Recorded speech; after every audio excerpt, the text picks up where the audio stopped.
Maintenant, comparons un petit peu la différence, par exemple, entre les caractères propres à l'homme, donc aux hominidés, et celui du singe. Alors, première chose, entourer les différences entre le squelette du chimpanzé et celui de l'homme.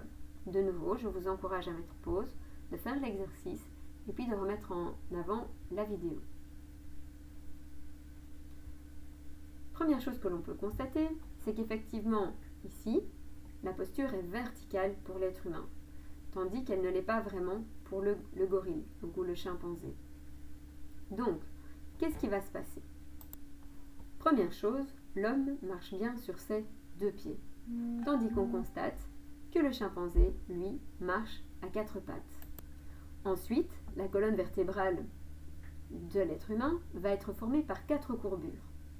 Alors, nous avons la première courbure ici, qui sont les cervicales. Ensuite, nous avons la seconde, qui sont les dorsales. Puis, on va avoir les lombaires.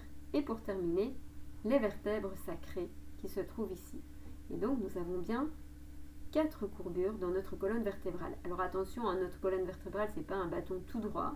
Donc, il y a bien des courbures et elles sont vraiment importantes, ces courbures, puisque, effectivement, pour avoir un dos bien droit, comme on dit, eh bien, il faut que ces courbures ne soient pas trop importantes ni trop peu importantes. Chez le chimpanzé, par contre, on va voir seulement qu'il n'y a que deux courbures. D'accord? Donc ici, on va avoir une première courbure et la seconde. Le crâne n'est pas implanté du tout de la même façon chez l'homme ou chez le chimpanzé. Regardons. Ici, on peut se rendre compte que le crâne va être en position verticale par rapport à la colonne, grâce au trou occipital qui se trouve donc ici. Par contre, chez le chimpanzé, on voit que c'est oblique. D'autres différences sont encore à observer dans le squelette. Par exemple, on va constater que chez le chimpanzé, il va avoir des tout petits membres inférieurs et de longs membres supérieurs. Donc ces membres supérieurs sont plus grands que ses membres inférieurs. Or, chez l'homme, c'est l'inverse. Donc on va avoir des membres inférieurs qui vont être plus grands que les membres supérieurs.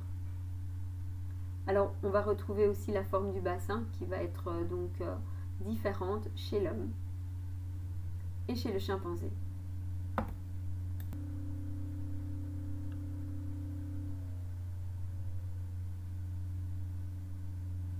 Donc, expliquer quelles sont les causes de la différence de posture entre l'homme et le chimpanzé.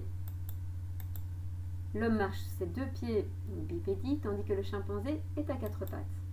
La colonne vertébrale de l'homme est formée de quatre courbures pour seulement deux chez le chimpanzé. Le crâne est en position verticale par rapport à la colonne grâce à la position du trou occipital et chez le chimpanzé, la position est oblique. Grâce à tout cela, l'homme a un redressement vertical.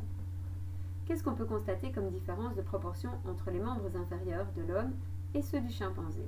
Donc on l'a dit, effectivement, que les membres inférieurs de l'homme sont proportionnellement plus longs que ceux du chimpanzé.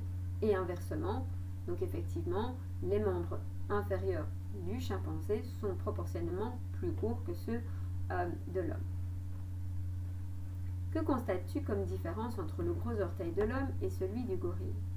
Donc le gros orteil du gorille est opposé. Donc en fait, il est un petit peu comme la main chez nous, c'est-à-dire qu'il s'est très fortement écarté ce doigt-là par rapport aux autres. Alors pourquoi cet orteil peut bien s'écarter? Simplement parce que le gorille, il doit pouvoir grimper aux arbres et donc il doit pouvoir prendre les branches ou les troncs de façon facile.